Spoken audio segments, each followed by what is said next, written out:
Hey, ladies and gentlemen, are you ready? I can feel it. Oh, yes. Bueno, muy bien, reservado el café del último bloque para la política. Ya estamos a 2 semanas prácticamente de las PASO. Edgardo Moreno con nosotros, gerente de Mitre.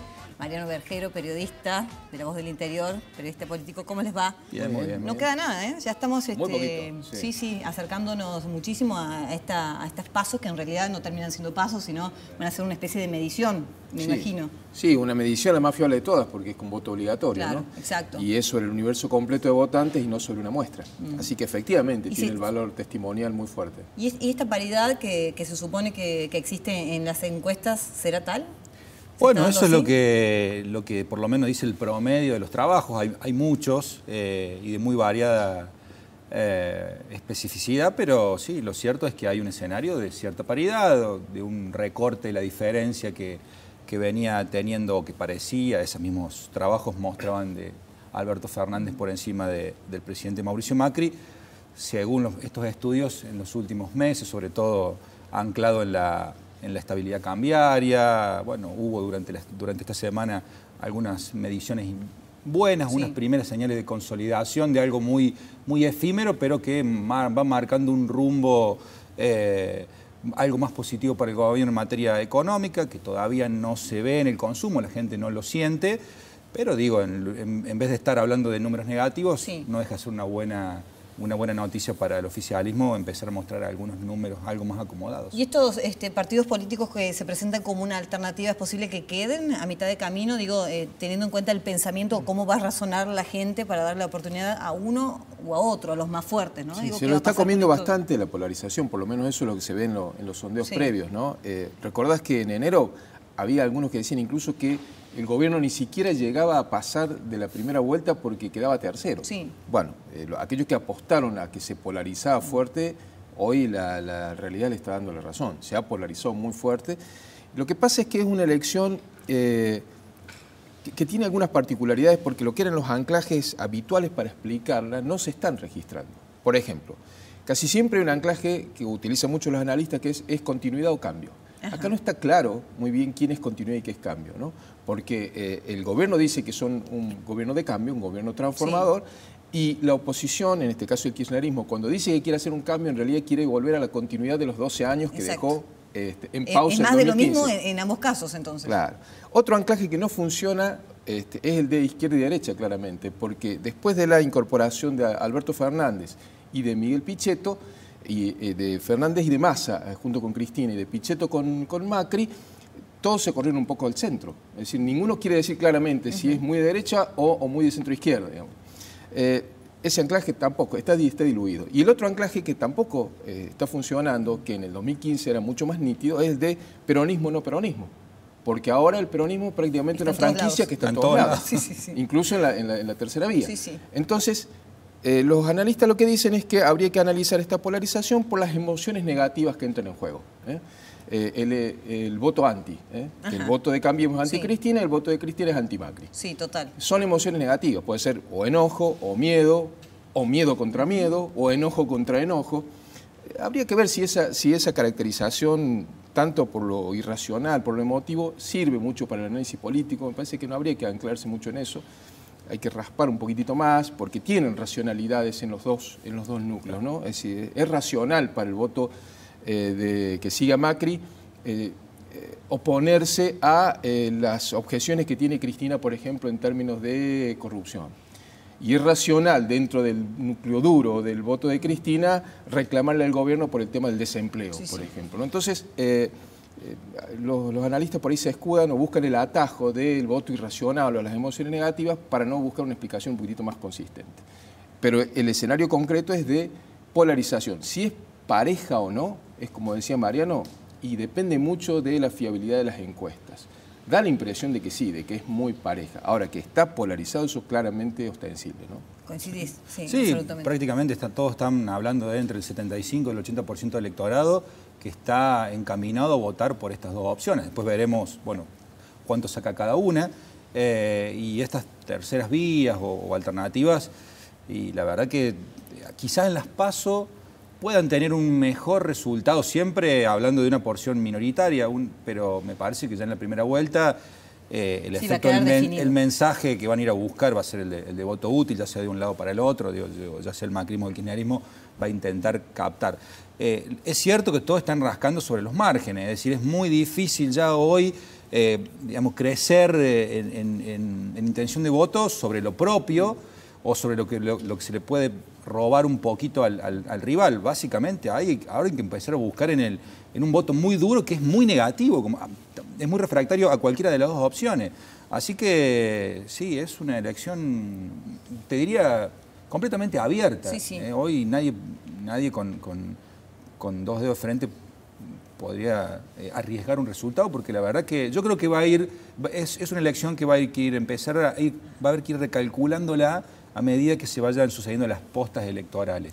Creo que ahí va a haber matices que van a inclinar, siempre estamos hablando de cuestiones muy finas, entonces lo que nos parecía antes números exorbitantes, quizá una diferencia de 8, 9 puntos, hoy 3 puntos, 4 puntos. Sí, son importantes y marcan la diferencia. Sí, claro. No hay prácticamente precandidato que no haya pasado por la provincia de Córdoba en pos de poder captar justamente Esta ese semana ha voto. sido donde se han Tremendo. orientado a la franja del centro Sí, del país. exacto. ¿no? Sí, Tanto sí. Macri como Alberto Fernández están trabajando en la zona centro, en esa franja que va desde Entre Ríos hasta Mendoza. Sí.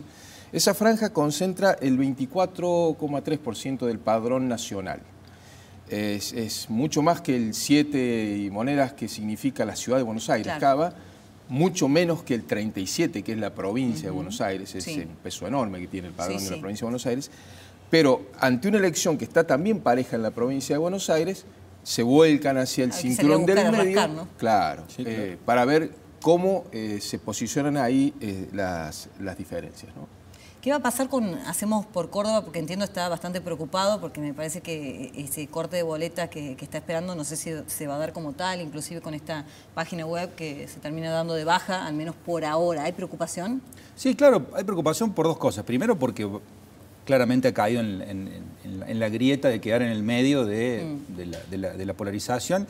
Y segundo, por la decisión personal y política que tomó el gobernador Schiaretti de tener esta presidencia sobre el tramo presidencial. A mí me da la sensación, yo entiendo la jugada de Schiaretti en términos de decir, a Schiaretti le podría costar muy caro en función a su electorado, el que lo respaldó Sí. abiertamente el 12 de mayo, enrolarse detrás de Alberto Fernández, después de toda la historia que tiene Unión por Córdoba, Hacemos por Córdoba ahora, con el kirchnerismo. Pero también es incómodo jugar abiertamente para el lado de Macri, porque ella eminentemente es una fuerza, Hacemos por Córdoba, peronista. Entonces, bueno, ese equilibrio es incómodo, es claramente incómodo Sí, para pero más allá el de eso, gobernador. tiene la posibilidad de perder sus Bueno, propios diputados. Me parece y que- esa estrategia que es más macro, después tiene un anclaje pragmático que va a ser la elección, el momento que quiera votar, y el hecho de haber constituido una boleta corta va a tener problemas en el cuarto oscuro. Ya lo hemos hablado hace tiempo atrás en este mismo espacio, cuando se empezaba a vislumbrar de que podía ir por ahí la decisión política de Schiaretti, y las encuestas también le marcan números muy bajos respecto de las expectativas que se habían dado. De hecho, ya hubo un recálculo respecto de esas expectativas. No hay que ir muy lejos. El 20 de junio pasado, cuando encabezó el Congreso Partidario de Hacemos por Córdoba, ahí hizo pública esta decisión de ir con boleta corta y además anunciar que Carlos Gutiérrez iba a ser el candidato de la boleta legislativa. Había dicho, el objetivo, señores, es renovar las dos bancas. Vence la de Juan Bruge Sí. y la de Adriana Nazario. Bueno, ya de esta semana empezó a conocerse la idea, lo hizo público también Alejandra Vigo en las últimas horas, respecto de que de mínima creemos que seguro vamos a tener uno más, y a lo mejor tenemos suerte, pero en privado ya te admiten que incluso va a ser complejo llegar a esa banca que aspira Gutiérrez. ¿Cómo está jugando? ¿De callado? ¿Quién?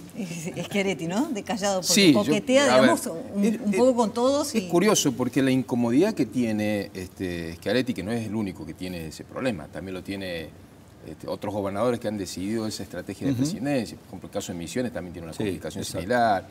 En Río Negro, hasta que no hubo una definición de Beretilnec más cercana a Pichetto, también pasó lo mismo.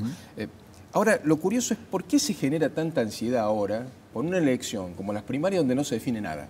Porque no se elige nada, digamos, solamente se pone el voto para consolidar la candidatura, para formalizar la candidatura. Y es que la inutilidad de las PASO no es inocua, hace daño, adelanta todos los tiempos de la polarización. En los sistemas de doble vuelta, que tienen la primera vuelta y el balotaje, tiene una lógica donde en la primera vuelta la gente vota por su convicción. Exacto. Por eso ahí se elige el Parlamento, para que aquel que quiera acercarse a alguna posición que esté fuera de la polarización, vote a la baña, vote a la izquierda, vote a la derecha, en fin, y pone sus representantes proporcionalmente en el Parlamento.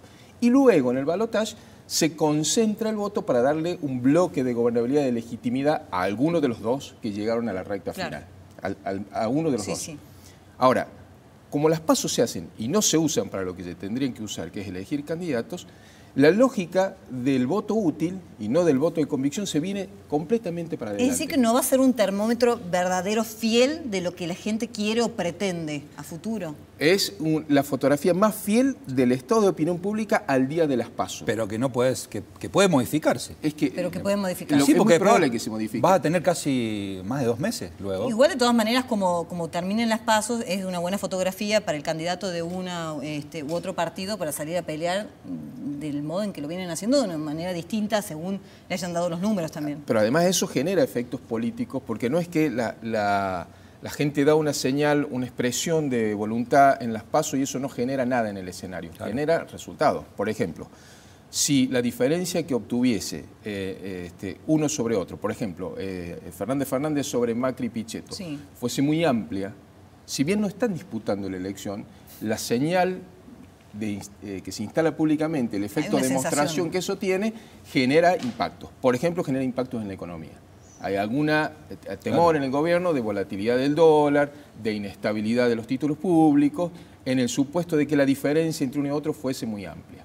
Por eso es que el macrismo salió a decir, no, se juega con todo ahora. Exacto. Aunque ahí no se define la elección. En cambio, entre los Fernández me parece que hay una reserva, ¿no? Todavía no la muestro a Cristina hasta que no vea los números de la primera vuelta, me parece. Que Cristina es que mejor no mostrarla. Sí. O sea, claramente la estrategia sucedió en el 2017, cuando Cristina venía un poco mejor que Esteban Bullrich en la provincia de Buenos Aires para la senaduría, empezó a hablar y no fue más que derrape.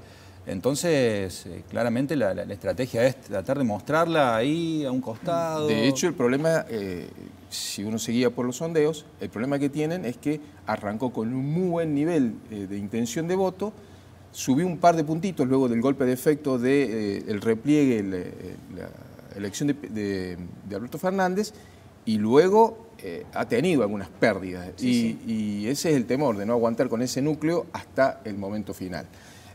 Igual es un núcleo importante, ¿no? Sí. Es decir, ha consolidado un voto duro. Claro importante. Que sí, nos quedamos sin tiempo, seguramente nos vamos a volver las caras, hay mucho más que analizar, igual nos quedan PASO y después generales y un posible o no balotaje, bueno, uno ya irá viendo en el camino. Gracias a ambos. Y transición después. Exacto, y transición, sí, mucho. Bueno, ahí está. Nosotros también hacemos una transición, ¿hasta cuándo? Hasta el próximo sábado, cuando nos volvamos a encontrar. Chau, que descansen.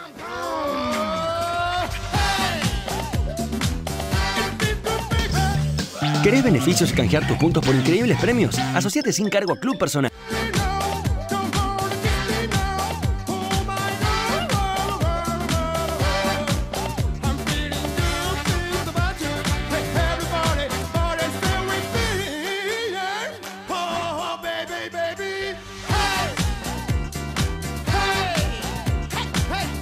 Fue una producción de Televisión Mediterránea, SRL, Córdoba, Argentina.